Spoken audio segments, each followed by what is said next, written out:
Hey, what's up guys, Aaron here, and welcome back to the episode of my F1 2018 career mode, episode number 101 today for the Japanese Grand Prix in Season 5. You guys did miss the previous one then at the Russian Grand Prix, then be sure to go check that one out before you see this one. We're heading into Suzuka, then Renault with another upgrade, and so they are now on paper, once again, the best team in Formula 1 now in the performance chart data. So, very strange because I really thought, like every other team, literally every other team is plateauing now. I think the latest team to upgrade was Renault and then Force India, but pretty much since the regulation change got announced, everyone is apparently saving resource points, I would assume, to spend to allocate that and adjust the engine, because the engine will be reset for next season. But Renault just keep ploughing on. They really want to get this this Constructors' Championship and double championship for Hulkenberg, it would seem, but Carlos Sainz is the lead man, but they continue ploughing on then with development. But like I said in the last episode, I'm not too worried about that, to be honest. You know, we've got to a point where we've got a lot of points ahead in the championship, so I feel comfortable with Renault still developing their car. I think we have the tools at our disposal and the points at our disposal to kind of absorb that pressure and still be fine by the time we get to Abu Dhabi. But we're going to go into Q1 then, pretty straightforward at Suzuka, to be honest, and make it straight through into Q2. And so we're going to move straight into Q2 then and talk a bit more about that. Wasn't the best Sector 1. I felt a little bit it could have been more aggressive in some of those corners, and the car definitely was a bit more twitchy on the rear end, because I think I changed the wings slightly from last season. I think went for more of a compromise, and so we just about make it into Q3. Vettel going very quickly indeed, and then we've got the surprise of Ricciardo being the only one who made it into Q3 on soft tyres. That's a very surprise turn of events for Red Bull, so they might actually surprisingly be quite on pace this race, where they haven't really been the case so far in the last couple of episodes. But I'm expecting Renault to come out all guns blazing by the time we get to the race, really, with those massive upgrades to take first place in the performance chart there. And so we're looking into the top 10 shootout then. Talked already about the car feeling a little bit nervous in this first sector, and definitely the case here as we get on the curbing, and the car completely loses any sense of grip there, and so a big kind of shunt and a spin for us. Thankfully though, doesn't end our session, but definitely got a little bit unsighted there. It was a little bit on the grass on the right hand side tyre, but then it was ultimately getting on the curbing. It just upset the car way more than I thought it would do. So our only flying lap then is going to be the second one. Thankfully though, that first run was actually on a already used worn set of Super Soft, so I did have another set to actually use, and so this is a brand spanking new set of Supers on my second run here in the top 10 shootout. It gets quite overcast actually midway through the lap then, because we started off quite sunny in Sector 1 through spoon curves, all kind of doom and gloom, and a little bit wide there on the grass, so that's not going to help things. At the moment, Hulkenberg on provisional pole, no surprise there, to be honest, with Renault's upgrades, but I'm hoping we can try and match him maybe and get towards the front row, or at least the second row minimum. That would be quite good for us today. Across the line, it's going to be P4 then, so very good, ahead of Carlos Sainz, actually the man who beat us at the Russian Grand Prix then last time out, but ultimately Hulkenberg will be the one on pole. Both McLarens ahead of us, but Vettel with a disaster there. It actually started raining right at the end of the session, so I wonder if he just went out at the wrong time maybe. He massively off the pace in P10, so not the best day in the office, and not a best kind of start to the weekend, I guess, with that first spin in Q3, but hopefully that's not kind of a bad omen for the entire race in terms of our general car pace. You know, one race only, the Renaults have been ahead on the performance chart, and we slumped that low to P10 with Vettel, so hopefully that isn't the case and not a pattern, so hopefully we can rectify that as we go on into race day. Let's go to the grid and see how we do there. We're live today from the Mie Prefecture of Japan as we look forward to the Japanese Grand Prix. The 2015 race here was one of only 5 Grand Prix in history to feature no retirements at all. Although with the highly competitive field we have today, I don't expect we'll be repeating that stat anytime soon. A lap of this historic racetrack covers 3.6 miles, and it's the only time during the season that we race on a figure-of-8 racetrack. The drivers can expect some intense G-forces through the 18 corners on offer here as they experience some of the highest average apex speeds on the Formula 1 calendar. And keep an eye out for overtakes going into the final chicane.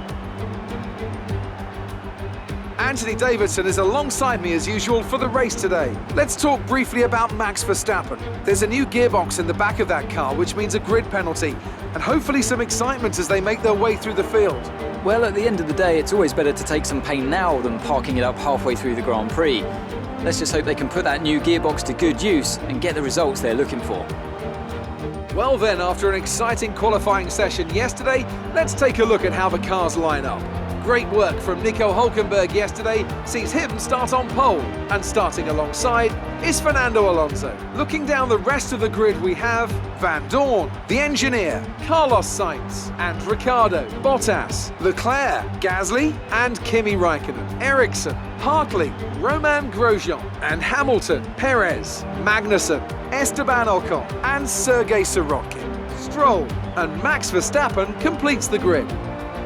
Now it's almost time to lights out, so let's go down to the track. So it's pretty overcast on the grid, but there's going to be no rain, it looks like, for the entire race. But you never know. We've had a few cases where it has rained when there was no forecast at all. So we'll keep an eye on that. But it's going to be otherwise quite gloomy the entire race long. But hopefully it's not doom and gloom for us at the very end of the race when we cross for the checkered flag. Strategy-wise, 2 stop then. Super soft, 2 sets of softs. But as you can see on screen clearly, we can maybe do a 1 stop onto mediums, which worked out for us quite well last season. So that's definitely a high possibility we move to that. But for now, I'll just keep it on 2 stop, and then once we get to that point, lap 6, lap 7, we'll start to see what we can do, really, depending on where we are in the race. But here we go then to 5 red lights to the Japanese Grand Prix from P4 on the grid. 5 red lights are out, and we're underway. It is a good start for both McLaren cars. A poor one for pole sitter Hulkenberg, as it's 3 wide into turn 1. You've got both McLarens to the inside of Hulkenberg. Hulkenberg being shoved off. Carlos Sainz has come out of nowhere down my inside. I don't know really how he actually found the kind of momentum swing down there. I went a little bit early on the brakes because I didn't want to slam into the 3 wide, but instead that's invited Carlos Sainz to go to my inside, and now he finds himself on the inside of Nico Hulkenberg, and meanwhile I'm being attacked by Ricciardo. So at the moment, a bit of a slow getaway by my standards on lap 1. Hulkenberg is overtaken by Carlos Sainz. So at the moment it's Fernando Alonso then, surprise, surprise, that leads the way by already quite a margin to Van Dorn in second, and 1-2 for McLaren. So it's actually the McLaren Renaults that are the ones that benefit from coming to Suzuka rather than 2 Renault Works teams with an upgrade. But saying that, Carlos Sainz does make swift action of Van Dorn up into second place, and so the Spaniard, the one putting any kind of pressure on us in the championship, is up into second place, whilst we're down here in 5th. So I said we could absorb the points. I'm not too worried quite yet, but if Sainz makes any further progress, and you can see Bottas is right behind me, we might need to start worrying a little bit, because Bottas tries a move down the inside there. We are able to absorb the pressure from him for now. Staying on the racing line is probably the best bet to usually defend into that corner, and my engineer already asking me for a change of strategy, which was a little bit odd because I didn't feel the need to. Right then and then, but meanwhile later around the lap you've got Brendan Hartley being spun around into the wall, and so that's the first DNF of the race weekend, and it's only been the first 3 laps then, so the Kiwi man out, as now we move back to our kind of fight here with Valtteri Bottas and more importantly our teammate Sebastian Vettel following along, and he might get a good enough tow here and a bit of a double slipstream to pull to the outside of Bottas. Bottas is trying to go around my outside, but I defend successfully, and instead that invites Vettel to go down this inside, and so the 2 of them, the Finn and the German, side by side. A little bit of grass being kicked up as Vettel gets the right tyre on the grass on the outside. Doesn't affect his grip though, because he's able to keep his nose in just about as they go to the right-hander before the left up the hill. So now Vettel will get that really good boost of momentum there. Looks like Bottas actually just maybe lost some grip, and Vettel's up the order up into P6, and now he's actually going to be on a charge, and towards lap 7 he's going to be waltzing right past us there, albeit we're in standard mixture, so probably good reason why he's flying past us, because I wanted to save some fuel this stage of the Grand Prix. But we've got yellow flags, more importantly, up ahead for Van Dorn. Van Dorn off, and he's creeping back onto the circuit very dangerously there, so hopefully he doesn't actually make it onto the circuit whilst cars are coming round there. But Van Dorn off for some reason. I think he was defending against Hulkenberg, so probably something to do with Nico diving down the inside. There he goes, no contact made. Looks like Van Dorn just pressurised into a bad lockup on the front right there, and he badly loses so many positions there, not only to me, Vettel and Bottas, but I think a further 5 or 6 cars went by then as he kind of recovered there, so bad news for him. But even what weirder news is safety car now is out, and I don't know quite why it's out on lap 7 here, but now we have a decision to make, and we are going to come in for the medium tyres. We're going to swap that on heads-up display, but the only annoying thing is Vettel is going to come in with us, because obviously under safety car, no pit stop made yet, so Vettel's also going to get a free pit stop here, and so this is a really frustrating position, because I had to come in for the pit stop if I was going to make this medium tyre work. If I had stayed out and then pit, I would have probably had the same sort of thing happen, basically, where I lost some time here, but I decided to come in then. Obviously Vettel, the first guy on the road, so he's allowed to come in, but a frustrating thing there. And, you know, I don't know, maybe I wouldn't have lost so much time if I went round for one more lap, but I felt like if I went round for one more lap, by that point, everyone would have bunched up completely, so I would have been right at the back rather than at least in P14 and not P19. But we're down in P14 then because of that double stack from Ferrari, but we're on the mediums crucially, and it looks like on the top left, I think everyone has put onto either softs or super softs, so I think I might be one of the only few guys right now on mediums who can go to the end of the Grand Prix, so we might be in a very advantageous position by the time these guys have to make a second stop. On the restart, very awkward with Leclerc, makes some contact with him as the green flag goes, but he didn't. The entire grid didn't get going, so to speak, straight away. With I think it's Hamilton that leads the way because everyone apart from Hamilton, it looks like, pit for a first pit stop there. So Hamilton trying to go long and go for track position, but we're trying to heat up the tyres desperately into turn 1 and try and close up on this mega train that's already forming. I think that's a Williams car ahead of these 4 cars here, so this is going to be quite frustrating maybe for me with this amount of traffic. You can see the mediums v the super soft straight away on the restart, on dialing in straight away, but as they warm up, the downforce levels compared to these slower cars is kicking in and we can catch up, but for now unable to make anything work, because like I said, you can see on the minimap clearly that Williams car is literally a mobile chicane at this point, holding up the Renault, the McLaren, the Toro Rosso and the Sauber of Leclerc, and so this is bad news for all of us. Meanwhile, it's still Hamilton leading the way from Alonso second place, Carlos Sainz in third, Verstappen I think that is in 4th place with the Force India Perez ahead of the other Mercedes car of Bottas then. But if you go down the order, Vettel's somewhere in the midst in about P10, but then we're way down the order in P14. So really, overall, not a great situation for the entire Ferrari team, with myself and Vettel losing out, because we're the first car in the pit lane. I think Vettel also got held up a little bit by cars coming in, and inadvertently that held me up then as we now try and make a move on Leclerc. But look at this, you've got 5 cars so close together. It's a side-by-side moment. They're up ahead between Gasly. I think that is down the inside, and he's been touched, and I think he's out of the Grand Prix. I think he lost the tyre there, and so up into P13, yellow flag. So it was a good idea. I literally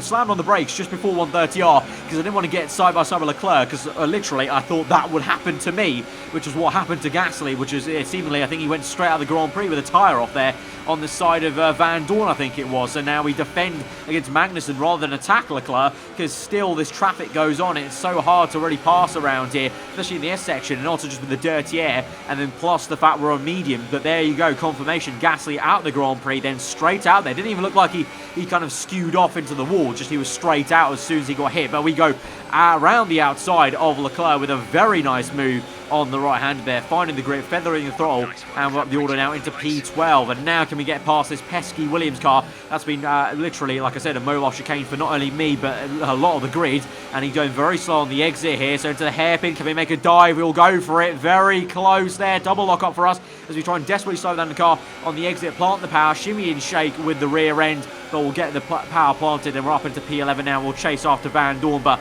here's a replay then of what happened there. Gasly just tried to go down the inside. Fair play, he had the speed, but then, oh my god, so unlucky. The front right tyre just completely shred straight off there on the rear left of Van Dorn. I wonder what the rear left of Van Dorn's car is made out of, like concrete. To take Gasly straight out of the Grand Prix, very odd indeed. But we got more yellow flags up, and as Ocon goes slowly. Oh no, we've been hit. The front left wing's taken some serious damage, but more so he's been spun off there and lost a heap of time. Ocon with an issue into turn 1, goes very slowly and does exactly what I was wondering that Van Dorn, if he was going to do, by going very slowly off from the runoff onto the main racing line there. It was way too late to duck to the left-hand side of him. I tried to go to the inside and try to just nip through the small gap was there, but Ocon was rolling his car to the apex, and so the front left's taken a considerable knock. And unlike at the Belgium Grand Prix, I'm going to definitely have to pit in right now for a front wing change. And Leclerc looks like he's got an issue as well. He's got some front wing damage, because we catch up to him in the spoon section,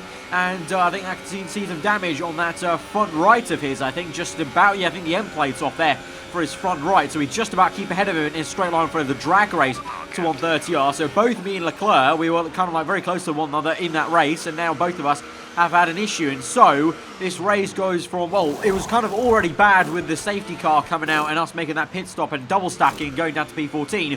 It's now just got a whole lot worse, because now we make the front wing change. We're on to a set of soft tyres now, because I only had one set of mediums to use for the race. So I have to now make a set of soft tyres go to the end of the Grand Prix. Leclerc's in as well, and now we're pretty much second last in this Grand Prix, I think. And so the outlook is pretty bleak. We're P17, look at the mini-app, no one is around us.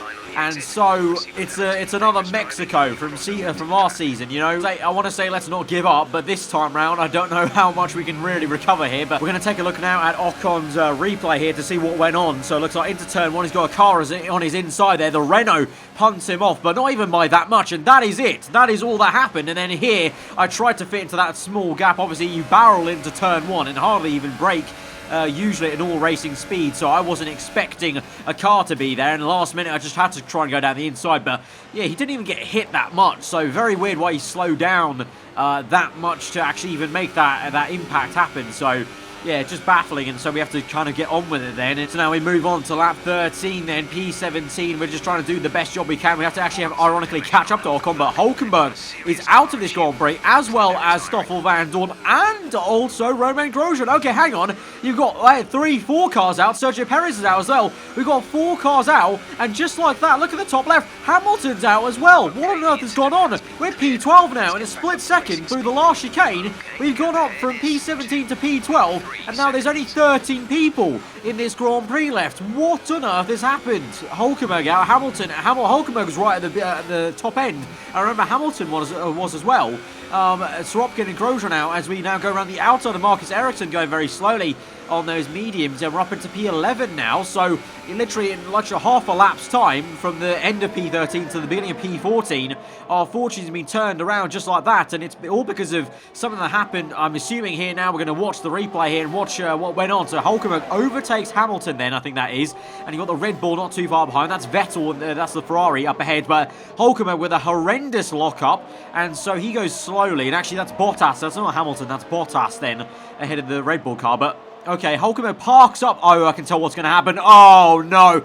It's a pile-up and a half there. Hulkenberg, Grosjean, Vandoorne. You've got Hamilton in the midst as well. And then the Williams car just drives around them. But it's if we pause it there, look at that. A scene of 4-car pile-up into the chicane. And that is why there was so much debris there. Another view, and you can see there, Leclerc is also caught up in it, I think, or Ericsson was caught up in it. One of the Saubers caught up in it. I think that's why that maybe was Ericsson going slowly, perhaps, maybe. But you've got 5 cars caught up in that. And so that is why we went from P17 to P12 in a split second. Crazy stuff here. So we have got 7 DNFs in this Grand Prix so far. Absolutely bonkers. And so, surprisingly, we're actually only 2 positions off now.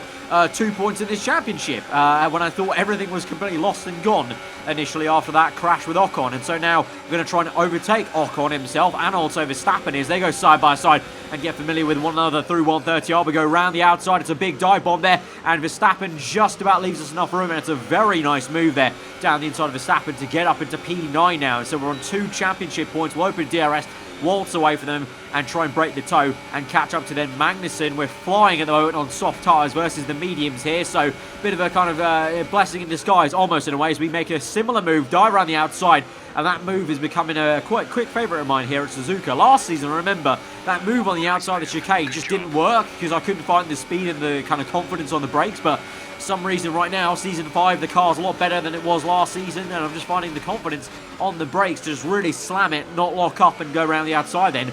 And so now we catch up to the Russian, Sergei Sorokin, in the Williams. That was the car that drove around that pile-up in the replay cameras, and now we'll drive around him very simply. Soft v medium, Ferrari v Williams, and so pretty easy affair then. But now we look at a replay of one slow Charles Leclerc. He's got a mechanical issue on the car and slows up right underneath the bridge, and then we've got Esteban Ocon coming along, and he's going to slam into him, and that's going to be another DNF to add to this tally, as well as Leclerc retiring from this Grand Prix with that mechanical failure. So 2 more DNFs. We're into P6, and we've got 11 runners in this race. There goes Leclerc. He's off. We've got yellow flags up ahead. We've got, it's lap 19 of 27. There's only 8 laps left in this Grand Prix, and we're up into P6 now because some people made some pit stops as well, on Stroll being one of them. And now look at this. Vettel's got an issue. He's going solid. What on earth is happening this race? We've had 9 DNFs already. Vettel, I hope he's not going out of the Grand Prix. He's just got a slow, I think that looks like a puncture actually, so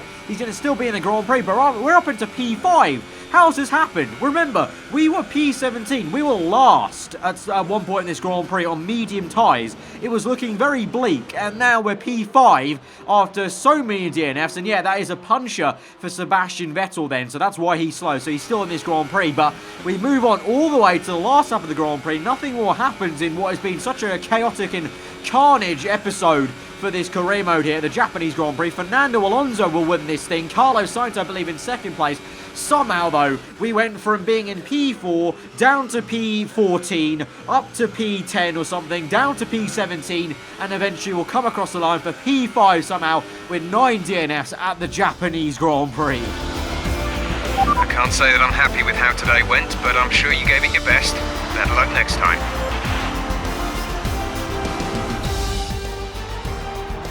What a fantastic Grand Prix that was, and an excellent win for McLaren.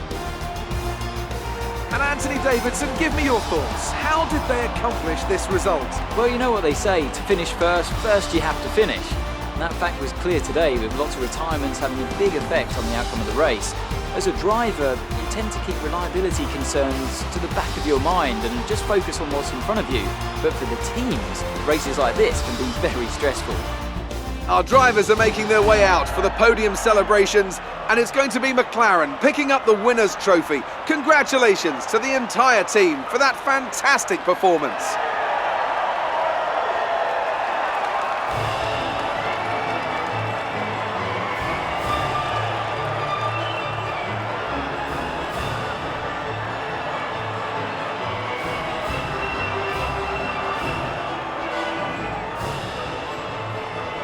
So I can't say I've experienced many Grand Prix like that. 9 DNFs in a career race. I think apart from maybe Monaco that we had it last season, actually, wasn't it? That Monaco pile-up we had last season. I think that's probably the worst kind of finishing record in a career mode I've had there. So, yeah, absolutely bonkers. I mean, it's hilarious when it happens, but I could tell it from a mile as we saw that replay of Hülkenberg slowing up. But anyway, meanwhile, in the championship then, Sainz does actually close down the gap then to the 30 range then. But like I said, we've only got, 4 races to go now or something like that. And so I'm still pretty confident and comfortable about that. But we do need to hopefully bounce back next race and maybe try and beat Sainz just to give us that little extra cushion. Constructors-wise, not too bad because I think Hülkenberg went down the order. So it was only Sainz that was matching me in terms of the points. And Williams actually get ahead of Force India then by 1 point there. And so that's pretty damn good because remember, Williams have been literally nowhere in the performance chart this entire season. So it's actually good on them. They've been literally